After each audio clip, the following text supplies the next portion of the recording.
Akili unde inaendelea kubadili ulimwengu kwa kasi, huku mataifa yakitafuta njia bora za kutumia teknolojia hiyo kwa manufaa ya watu wote. Hayo ni baadhi ya masuala yanayojadiliwa katika mkutano wa dunia wa akili unde unaoendelea mjini Shanghai nchini China. Tupate taslifu kamili ama taslifu ya kina katika makala ya Ifahamu China.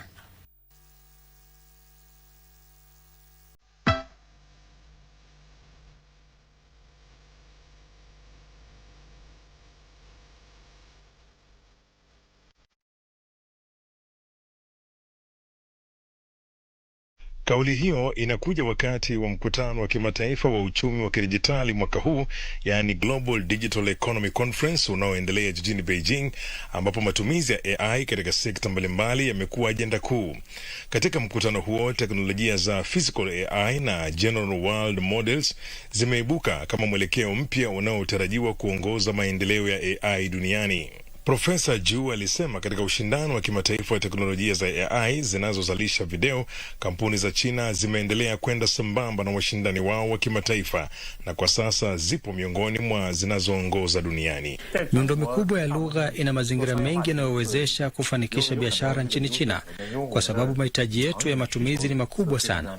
Tukichukua miundo ya kutengeneza video kama mfano, inaendelea kwa kasi nchini China, na naamini hilo linahusiana kwa karibu na mfumo wetu wa hali ya juu wa uzalishaji wa maudhui, kuanzia mifululizo ya uhuishaji iliyotengenezwa kwa akili bandia mwaka jana hadi tamthilia fupi za waigizaji halisi zinazotumia akili bandia mwaka huu.